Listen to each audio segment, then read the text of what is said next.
Армандауға тыйым салынбайды, нен армандасаң, сон арманда. Өз еркің, бірақ армандар да ақылға сиятын, іске асатын адами армандар болғаны дұрыс қой.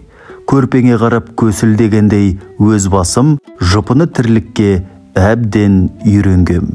Қарапайым, кішпейіл пендемін. Кезінде мен бір емес, екі мәрте депутаттыққа ұсынылдым.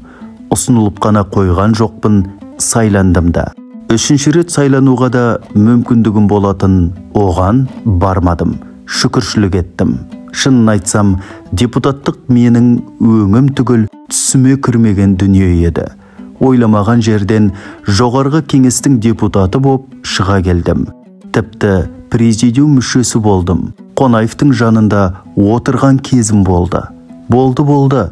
Бірақ мен сол дәрежеге лайық жалғыз ақын болғандықтан сайланды дейсің бе? Тіптен олай емес. Бұл белгілі бір жағдайға, ситуацияларға байланысты. Алғаш рет мен Алматы қаласындағы сайлау округтерінің бірінен ұсынылдым. Кімнің құдіреті, кімнің ақылы екенін білмедім. Бірақ кейін әр ойлап, бер ойлап тапқан сияқтымын. Ұсыныс ол жастан шыққан болу керек сірә. Бірақ ол сені мен депутаттыққа ұсынып жатырмын деп айтқан емес. Жай депутат боп қана қойғам жоқ. Бірінші сессияда президиумға сайландым. Оған қалай өтіп кеткенімді мен түгіл, ол жастың өзі де білмей қалды. Ол туралы не ойлады екен беймәлім. Алғашқы нұсқаларда басқа бір жазушы болған тәрізді. Кейін кандидаттар тізімін қарап отырып, Димекең мені дұрыс көріпті. Мен оны орталық партия комитетінің бір жауапты қызметкерінен естідім.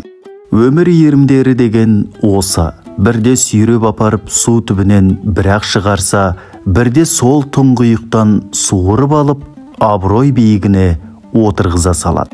Кейде керісінше.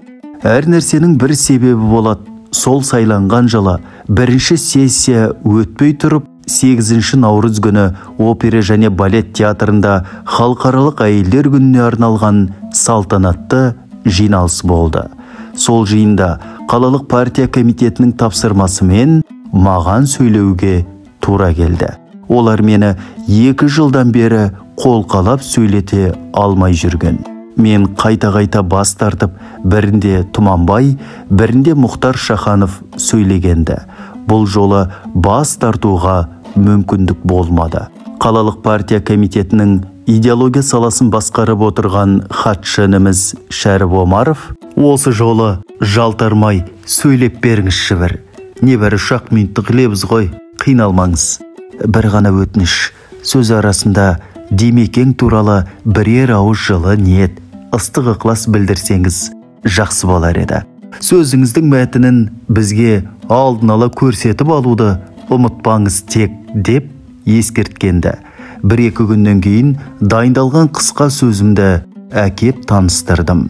Қадеке, әдейі сөйтіп отырсыз ба? Әлде ұмытып кеттіңіз бе? Димекең туралы бірер сөз айтуыңыз керек еді ғой, деді. Ыңғайсыз көрдім, тіпті дәтім шыдамады. Біреуді мақтап әдеттенбеген кісіге мінбені пайдаланып, дифирамба оқу мен үшін оғаш қылық көрінет, дедім.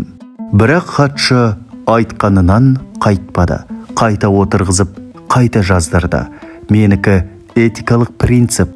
Әйтпесе, Димекеңді өзімде жақсы көрем.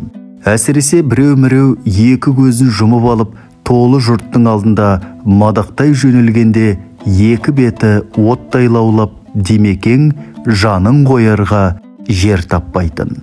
Соны көре тұра жер көкке тиғызбай мақтау кәдімгі садизм емес пе? Бірақ Шәрібінім, қайталап айтам, өз дегеннен қайтпады. Ақыры дегенін істетті. Бұдан бірер жыл бұрынғы сөздерінде Тұманбай да, Мұхтар да мақтапты.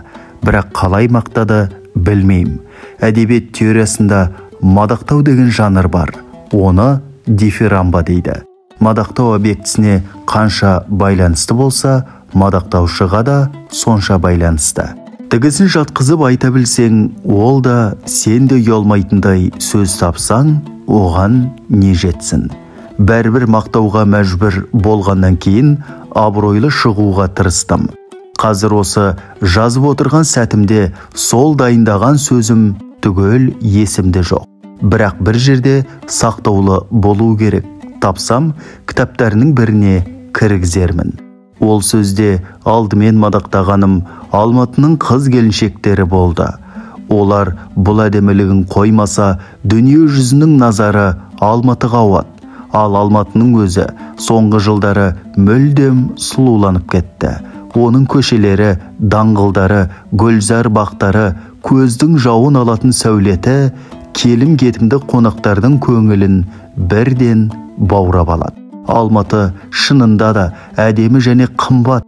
Өйткен Алматы Димекеңнің болашаққа қалдырар аса бағалы автографы қолтаңбасы дедім. Бірінші қатарда Зухра шешеміз отыр еді. Шешінген судан тайынбас дегендей, біреу түсініп, біреу түсінбестей қылып, бірақ қайткен деді. Ол кісінің жүрек қылын қозғап өтетін бір сөзді дифирамбаның сұр жебесіне байлап, сол жаққа қарай зу еткіздім. Ел ду қол шапалақтады. Концерт алдындағы шағын үзілісте бейтаныс бір қазақ келіп, менің қолымды алды. Сөздің әдемілігі артықта кетпей, кемде түспей, орнымен айтылуда ғой. Сіз әр сөзіңізді фармацевтің безбеніндей дәл есептеп, дөп түсіріп жаттыңыз. Димекең ерекше ықыласпен, ынтамен тыңдады. Бұл сіздің өміріңізге үлкен өзгеріс әкеледі әлі, деді. Мұнда тұрған ешқандай әулиелік жоқ. Адам психологиясын оқыпты және үнемі қадағалаудан қалыптасқан байқағыштық қой. Әлгі кісінің айтқаны келді. 2 айдан кейін Қазақ КСР жоғарғы кеңесінің бірінші сессиясында мен президиум құрамына өттім. Мұның статусы министрдің статусымен бірдей. Бірақ мұны жазушының басты бақыты, арманы деп есептесек қателесеміз. Мен сонда айына 1 рет отыратын президиум мәжілісі мен 3 айда бір өтетін сессия мәжілісінде ішім пысып өліп қала жаздайтынмын. Уақыт маған босқа өтіп бара жатқан сияқты көрінетін. Үйдегі бос тұрған жазу үстелімді сағынатынмын. Сондай бір арпалысқан ақындық сезімнің әсерімен сессия үстінде отырып, заманай парламент атты публицистикалық 2 поэма жаздым.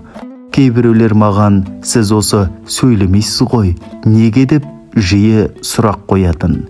Жазып отырған адамға сөйлеп не керек деп әзілмен жауап беретінмін. Имандай шыным, мен өзім ешқашан еш нәрсені шығармашылықтан жоғары қойып көрген емен.